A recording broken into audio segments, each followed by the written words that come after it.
ಬಿಡದಿಯ ಪ್ರತಿಷ್ಠಿತ ಕಾರ್ಖಾನೆಯೊಂದರಲ್ಲಿ ದೇಶದ್ರೋಹಿ ಬೆರವಣಿಗೆ, ಆಕ್ಷೇಪಾರ್ಹ ಬರವಣಿಗೆ.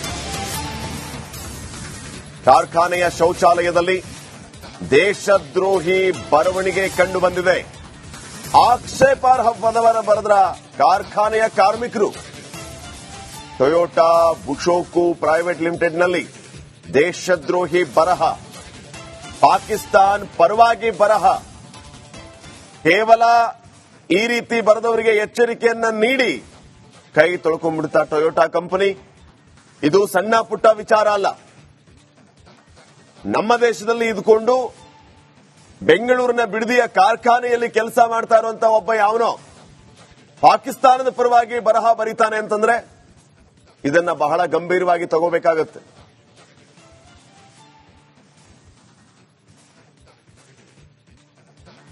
ಈ ಬಗ್ಗೆ ಇನ್ನಷ್ಟು ಮಾಹಿತಿಯನ್ನ ನೀಡುತ್ತಾರೆ ನಮ್ಮ ಪ್ರತಿನಿಧಿ ಮಹಾದೇವ ಸ್ವಾಮಿ. ಈಗ ನೇರ ಸಂಪರ್ಕದಲ್ಲಿ ಜಾಯ್ನ್ ಆಗಿದ್ದಾರೆ. ಮಹಾದೇವ ಸ್ವಾಮಿ, ಕಾರ್ಖಾನೆಯಲ್ಲಿ ಕೆಲಸ ಮಾಡುವಂತಹ ಕಾರ್ಮಿಕರು ಪಾಕಿಸ್ತಾನದ ಪರವಾಗಿ ಗೋಡೆ ಬರಹವನ್ನ ಬರೆಯೋದು, ಆ ಕಂಪನಿಯವರು ಪೊಲೀಸರಿಗೆ ಈ ಬಗ್ಗೆ ಮಾಹಿತಿಯನ್ನ ಕೊಡದೇ ಇರೋದು, ಇದು ಏನನ್ನ ಸೂಚಿಸುತ್ತೆ?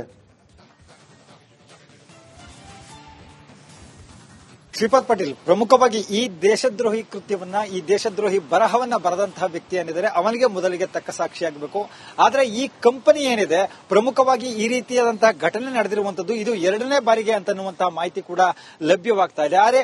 ಆದ್ರೆ ಈ ಕಾರ್ಖಾನೆಯಲ್ಲಿ ಈ ರೀತಿಯಾದಂತಹ ಘಟನೆ ಮತ್ತೆ ಮರುಕಳಿಸಿದ್ರೂ ಕೂಡ ತಕ್ಷಣ ಅವರು ಪೊಲೀಸರಿಗೆ ಮಾಹಿತಿಯನ್ನ ಕಾರ್ಖಾನೆಯ ಆಡಳಿತ ಮಂಡಳಿ ನೀಡಬೇಕಾಗಿತ್ತು. ಆದ್ರೆ ಯಾವುದೇ ರೀತಿಯಾದಂತಹ ಮಾಹಿತಿಯನ್ನ ನೀಡಿದೆ, ಕೇವಲ ನೋಟಿಸ್ ಬೋರ್ಡ್ ನಲ್ಲಿ ಈ ರೀತಿಯಾಗಿ ಯಾವುದೇ ರೀತಿಯಾದಂತಹ ಬರಹಗಳನ್ನ ಬರೀಬಾರದು, ಇದು ದೇಶದ್ರೋಹದ ಕೃತ್ಯ ಆಗುತ್ತೆ ಅಂತ ಹೇಳಿ ಕೇವಲ ಎಚ್ಚರಿಕೆ ನೋಟಿಸ್ ಅನ್ನ ಅಷ್ಟನ್ನೇ ಅಂಟಿಸಿ ಆ ಗೋಡೆಯ ಮೇಲಿದ್ದಂತಹ ಬರಹವನ್ನೆಲ್ಲವನ್ನೂ ಕೂಡ ಅಳಿಸಿದ್ದಾರೆ. ನಿಜಕ್ಕೂ ಕೂಡ ಇದು ಒಂದು ರೀತಿಯಲ್ಲಿ ಆ ಕಾರ್ಖಾನೆಯ ವಿರುದ್ಧವಾಗಿಯೂ ಕೂಡ ಕೆಲವರು ಆಕ್ಷೇಪವನ್ನು ವ್ಯಕ್ತಪಡಿಸ್ತಾ ಇದ್ದಾರೆ. ಯಾಕಂದ್ರೆ ಈ ರೀತಿಯಾದಂತಹ ದೇಶದ್ರೋಹ ಬರಹಗಳನ್ನ ಮತ್ತು ಕನ್ನಡಿಗರ ವಿರುದ್ಧವಾದಂತಹ ಬರಹಗಳನ್ನ ಬರೆದಂತಹ ಸಂದರ್ಭದಲ್ಲಿ ತಕ್ಷಣ ಆಡಳಿತ ಮಂಡಳಿಯವರು ಪೊಲೀಸರಿಗೆ ಮಾಹಿತಿಯನ್ನ ನೀಡಿ ಬೆರಳಚ್ಚು ತಜ್ಞರನ್ನ ಕರೆಸಿ, ಬರವಣಿಗೆ ತಜ್ಞರನ್ನ ಕೂಡ ಕರೆಸಿ ಯಾರು ಈ ಕೃತ್ಯವನ್ನ ಮಾಡಿದ್ದಾರೆ ಅಂತನ್ನುವಂಥದ್ದನ್ನ ಕಂಡುಹಿಡಿಯಬೇಕಾಯಿತು. ಆದ್ರೆ ಆ ಕೆಲಸವನ್ನ ಕಾರ್ಖಾನೆ ಮಾಡದೇ ಇರತಕ್ಕಂಥದ್ದು ಸಾಕಷ್ಟು ಅನುಮಾನಕ್ಕೆ ಕಾರಣವಾಗಿದೆ.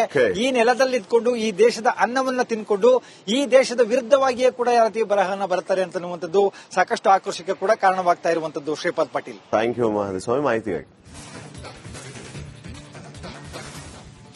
ಇದು ಈ ಹೊತ್ತಿನ ಅಪ್ಡೇಟ್. ನೋಡ್ತಾ ಇರಿ ರಿಪಬ್ಲಿಕ್ ಕನ್ನಡ, ಇದು ನಿಮ್ಮ ಧ್ವನಿ. ಬಿಡದಿಯ ಪ್ರತಿಷ್ಠಿತ ಕಾರ್ಖಾನೆಯೊಂದರಲ್ಲಿ ದೇಶದ್ರೋಹಿ ಬೆರವಣಿಗೆ, ಆಕ್ಷೇಪಾರ್ಹ ಬರವಣಿಗೆ. ಕಾರ್ಖಾನೆಯ ಶೌಚಾಲಯದಲ್ಲಿ ದೇಶದ್ರೋಹಿ ಬರವಣಿಗೆ ಕಂಡು ಬಂದಿದೆ. ಆಕ್ಷೇಪಾರ್ಹ ಪದವನ್ನು ಬರೆದ್ರ ಕಾರ್ಖಾನೆಯ ಕಾರ್ಮಿಕರು. ಟೊಯೋಟಾ ಬುಶೋಕು ಪ್ರೈವೇಟ್ ಲಿಮಿಟೆಡ್ನಲ್ಲಿ ದೇಶದ್ರೋಹಿ ಬರಹ, ಪಾಕಿಸ್ತಾನ್ ಪರವಾಗಿ ಬರಹ. ಕೇವಲ ಈ ರೀತಿ ಬರೆದವರಿಗೆ ಎಚ್ಚರಿಕೆಯನ್ನ ನೀಡಿ ಕೈ ತೊಳ್ಕೊಂಡ್ಬಿಡ್ತಾ ಟೊಯೋಟಾ ಕಂಪನಿ. ಇದು ಸಣ್ಣ ಪುಟ್ಟ ವಿಚಾರ ಅಲ್ಲ. ನಮ್ಮ ದೇಶದಲ್ಲಿ ಇದ್ಕೊಂಡು ಬೆಂಗಳೂರಿನ ಬಿಡದಿಯ ಕಾರ್ಖಾನೆಯಲ್ಲಿ ಕೆಲಸ ಮಾಡ್ತಾ ಇರುವಂತ ಒಬ್ಬ ಯಾವನೋ ಪಾಕಿಸ್ತಾನದ ಪರವಾಗಿ ಬರಹ ಬರೀತಾನೆ ಅಂತಂದ್ರೆ ಇದನ್ನ ಬಹಳ ಗಂಭೀರವಾಗಿ ತಗೋಬೇಕಾಗುತ್ತೆ.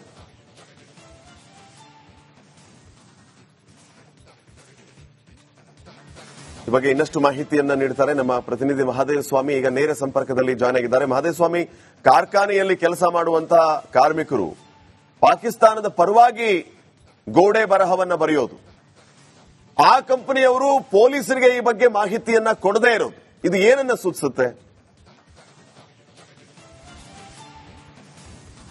ಶ್ರೀಪಾದ್ ಪಾಟೀಲ್, ಪ್ರಮುಖವಾಗಿ ಈ ದೇಶದ್ರೋಹಿ ಕೃತ್ಯವನ್ನ, ಈ ದೇಶದ್ರೋಹಿ ಬರಹವನ್ನ ಬರೆದಂತಹ ವ್ಯಕ್ತಿ ಏನಿದ್ದಾರೆ ಅವನಿಗೆ ಮೊದಲಿಗೆ ತಕ್ಕ ಸಾಕ್ಷಿಯಾಗಬೇಕು.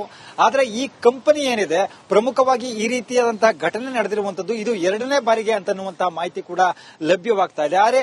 ಆದ್ರೆ ಈ ಕಾರ್ಖಾನೆಯಲ್ಲಿ ಈ ರೀತಿಯಾದಂತಹ ಘಟನೆ ಮತ್ತೆ ಮರುಕಳಿಸಿದ್ರೂ ಕೂಡ ತಕ್ಷಣ ಅವರು ಪೊಲೀಸರಿಗೆ ಮಾಹಿತಿಯನ್ನ ಕಾರ್ಖಾನೆಯ ಆಡಳಿತ ಮಂಡಳಿ ನೀಡಬೇಕಾಗಿತ್ತು. ಆದ್ರೆ ಯಾವುದೇ ರೀತಿಯಾದಂತಹ ಮಾಹಿತಿಯನ್ನ ನೀಡಿದೆ, ಕೇವಲ ನೋಟಿಸ್ ಬೋರ್ಡ್ ನಲ್ಲಿ ಈ ರೀತಿಯಾಗಿ ಯಾವುದೇ ರೀತಿಯಾದಂತಹ ಬರಹಗಳನ್ನ ಬರೀಬಾರದು, ಇದು ದೇಶದ್ರೋಹದ ಕೃತ್ಯ ಆಗುತ್ತೆ ಅಂತ ಹೇಳಿ ಕೇವಲ ಎಚ್ಚರಿಕೆ ನೋಟಿಸ್ ಅನ್ನ ಅಷ್ಟನ್ನೇ ಅಂಟಿಸಿ ಆ ಗೋಡೆಯ ಮೇಲಿದ್ದಂತಹ ಬರಹವನ್ನೆಲ್ಲವನ್ನೂ ಕೂಡ ಅಳಿಸಿದ್ದಾರೆ. ನಿಜಕ್ಕೂ ಕೂಡ ಇದು ಒಂದು ರೀತಿಯಲ್ಲಿ ಆ ಕಾರ್ಖಾನೆಯ ವಿರುದ್ಧವಾಗಿಯೂ ಕೂಡ ಕೆಲವರು ಆಕ್ಷೇಪವನ್ನು ವ್ಯಕ್ತಪಡಿಸ್ತಾ ಇದ್ದಾರೆ. ಯಾಕಂದ್ರೆ ಈ ರೀತಿಯಾದಂತಹ ದೇಶದ್ರೋಹ ಬರಹಗಳನ್ನ ಮತ್ತು ಕನ್ನಡಿಗರ ವಿರುದ್ಧವಾದಂತಹ ಬರಹಗಳನ್ನ ಬರೆದಂತಹ ಸಂದರ್ಭದಲ್ಲಿ ತಕ್ಷಣ ಆಡಳಿತ ಮಂಡಳಿಯವರು ಪೊಲೀಸರಿಗೆ ಮಾಹಿತಿಯನ್ನ ನೀಡಿ ಬೆರಳಚ್ಚು ತಜ್ಞರನ್ನ ಕರೆಸಿ ಬರವಣಿಗೆ ತಜ್ಞರನ್ನ ಕೂಡ ಕರೆಸಿ ಯಾರು ಈ ಕೃತ್ಯವನ್ನ ಮಾಡಿದ್ದಾರೆ ಅಂತನ್ನುವಂಥದ್ದನ್ನ ಕಂಡುಹಿಡಿಯಬೇಕಾಯಿತು. ಆದ್ರೆ ಆ ಕೆಲಸವನ್ನ ಕಾರ್ಖಾನೆ ಮಾಡದೇ ಇರತಕ್ಕಂಥದ್ದು ಸಾಕಷ್ಟು ಅನುಮಾನಕ್ಕೆ ಕಾರಣವಾಗಿದೆ. ಈ ನೆಲದಲ್ಲಿದ್ದುಕೊಂಡು ಈ ದೇಶದ ಅನ್ನವನ್ನ ತಿನ್ಕೊಂಡು ಈ ದೇಶದ ವಿರುದ್ಧವಾಗಿಯೇ ಕೂಡ ಯಾವ ರೀತಿ ಬರಹನ ಬರ್ತಾರೆ ಅಂತನ್ನುವಂಥದ್ದು ಸಾಕಷ್ಟು ಆಕ್ರೋಶಕ್ಕೆ ಕೂಡ ಕಾರಣವಾಗ್ತಾ ಇರುವಂತದ್ದು. ಶ್ರೀಪಾದ್ ಪಾಟೀಲ್, ಥ್ಯಾಂಕ್ ಯು ಮಹದೇವಸ್ವಾಮಿ ಮಾಹಿತಿಗಾಗಿ. ಇದು ಈ ಹೊತ್ತಿನ ಅಪ್ಡೇಟ್. ನೋಡ್ತಾ ಇರಿ ರಿಪಬ್ಲಿಕ್ ಕನ್ನಡ, ಇದು ನಿಮ್ಮ ಧ್ವನಿ. ಬಿಡದಿಯ ಪ್ರತಿಷ್ಠಿತ ಕಾರ್ಖಾನೆಯೊಂದರಲ್ಲಿ ದೇಶದ್ರೋಹಿ ಬೆರವಣಿಗೆ, ಆಕ್ಷೇಪಾರ್ಹ ಬರವಣಿಗೆ. ಕಾರ್ಖಾನೆಯ ಶೌಚಾಲಯದಲ್ಲಿ ದೇಶದ್ರೋಹಿ ಬರವಣಿಗೆ ಕಂಡು ಬಂದಿದೆ. ಆಕ್ಷೇಪಾರ್ಹ ಪದವನ್ನು ಬರೆದ್ರ ಕಾರ್ಖಾನೆಯ ಕಾರ್ಮಿಕರು. ಟೊಯೋಟಾ ಬುಶೋಕು ಪ್ರೈವೇಟ್ ಲಿಮಿಟೆಡ್ನಲ್ಲಿ ದೇಶದ್ರೋಹಿ ಬರಹ, ಪಾಕಿಸ್ತಾನ್ ಪರವಾಗಿ ಬರಹ.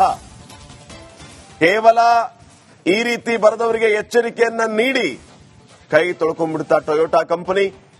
ಇದು ಸಣ್ಣ ಪುಟ್ಟ ವಿಚಾರ ಅಲ್ಲ. ನಮ್ಮ ದೇಶದಲ್ಲಿ ಇದ್ಕೊಂಡು ಬೆಂಗಳೂರಿನ ಬಿಡದಿಯ ಕಾರ್ಖಾನೆಯಲ್ಲಿ ಕೆಲಸ ಮಾಡ್ತಾ ಇರುವಂತಹ ಒಬ್ಬ ಯಾವನೋ ಪಾಕಿಸ್ತಾನದ ಪರವಾಗಿ ಬರಹ ಬರೀತಾನೆ ಅಂತಂದ್ರೆ ಇದನ್ನ ಬಹಳ ಗಂಭೀರವಾಗಿ ತಗೋಬೇಕಾಗುತ್ತೆ.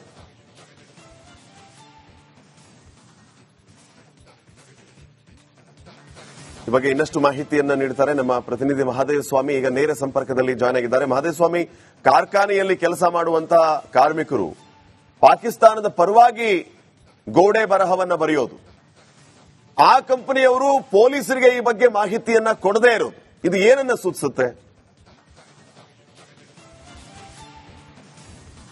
ಶ್ರೀಪಾದ್ ಪಾಟೀಲ್, ಪ್ರಮುಖವಾಗಿ ಈ ದೇಶದ್ರೋಹಿ ಕೃತ್ಯವನ್ನ, ಈ ದೇಶದ್ರೋಹಿ ಬರಹವನ್ನ ಬರೆದಂತಹ ವ್ಯಕ್ತಿ ಏನಿದ್ದಾರೆ ಅವನಿಗೆ ಮೊದಲಿಗೆ ತಕ್ಕ ಸಾಕ್ಷಿಯಾಗಬೇಕು.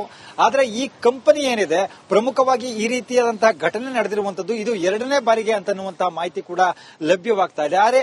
ಆದ್ರೆ ಈ ಕಾರ್ಖಾನೆಯಲ್ಲಿ ಈ ರೀತಿಯಾದಂತಹ ಘಟನೆ ಮತ್ತೆ ಮರುಕಳಿಸಿದ್ರೂ ಕೂಡ ತಕ್ಷಣ ಅವರು ಪೊಲೀಸರಿಗೆ ಮಾಹಿತಿಯನ್ನ ಕಾರ್ಖಾನೆಯ ಆಡಳಿತ ಮಂಡಳಿ ನೀಡಬೇಕಾಗಿತ್ತು. ಆದ್ರೆ ಯಾವುದೇ ರೀತಿಯಾದಂತಹ ಮಾಹಿತಿಯನ್ನ ನೀಡಿದೆ, ಕೇವಲ ನೋಟಿಸ್ ಬೋರ್ಡ್ ನಲ್ಲಿ ಈ ರೀತಿಯಾಗಿ ಯಾವುದೇ ರೀತಿಯಾದಂತಹ ಬರಹಗಳನ್ನ ಬರೀಬಾರದು, ಇದು ದೇಶದ್ರೋಹದ ಕೃತ್ಯ ಆಗುತ್ತೆ ಅಂತ ಹೇಳಿ ಕೇವಲ ಎಚ್ಚರಿಕೆ ನೋಟಿಸ್ ಅನ್ನ ಅಷ್ಟನ್ನೇ ಅಂಟಿಸಿ ಆ ಗೋಡೆಯ ಮೇಲಿದ್ದಂತಹ ಬರಹವನ್ನೆಲ್ಲವನ್ನೂ ಕೂಡ ಅಳಿಸಿದ್ದಾರೆ. ನಿಜಕ್ಕೂ ಕೂಡ ಇದು ಒಂದು ರೀತಿಯಲ್ಲಿ ಆ ಕಾರ್ಖಾನೆಯ ವಿರುದ್ಧವಾಗಿಯೂ ಕೂಡ ಕೆಲವರು ಆಕ್ಷೇಪವನ್ನು ವ್ಯಕ್ತಪಡಿಸ್ತಾ ಇದ್ದಾರೆ. ಯಾಕಂದ್ರೆ ಈ ರೀತಿಯಾದಂತಹ ದೇಶದ್ರೋಹ ಬರಹಗಳನ್ನ ಮತ್ತು ಕನ್ನಡಿಗರ ವಿರುದ್ಧವಾದಂತಹ ಬರಹಗಳನ್ನ ಬರೆದಂತಹ ಸಂದರ್ಭದಲ್ಲಿ ತಕ್ಷಣ ಆಡಳಿತ ಮಂಡಳಿಯವರು ಪೊಲೀಸರಿಗೆ ಮಾಹಿತಿಯನ್ನ ನೀಡಿ ಬೆರಳಚ್ಚು ತಜ್ಞರನ್ನ ಕರೆಸಿ ಬರವಣಿಗೆ ತಜ್ಞರನ್ನ ಕೂಡ ಕರೆಸಿ ಯಾರು ಈ ಕೃತ್ಯವನ್ನ ಮಾಡಿದ್ದಾರೆ ಅಂತನ್ನುವಂಥದ್ದನ್ನ ಕಂಡುಹಿಡಿಯಬೇಕಾಯಿತು. ಆದ್ರೆ ಆ ಕೆಲಸವನ್ನ ಕಾರ್ಖಾನೆ ಮಾಡದೇ ಇರತಕ್ಕಂಥದ್ದು ಸಾಕಷ್ಟು ಅನುಮಾನಕ್ಕೆ ಕಾರಣವಾಗಿದೆ. ಈ ನೆಲದಲ್ಲಿದ್ದುಕೊಂಡು ಈ ದೇಶದ ಅನ್ನವನ್ನ ತಿನ್ಕೊಂಡು ಈ ದೇಶದ ವಿರುದ್ಧವಾಗಿಯೇ ಕೂಡ ಯಾವ ರೀತಿ ಬರಹನ ಬರ್ತಾರೆ ಅಂತನ್ನುವಂಥದ್ದು ಸಾಕಷ್ಟು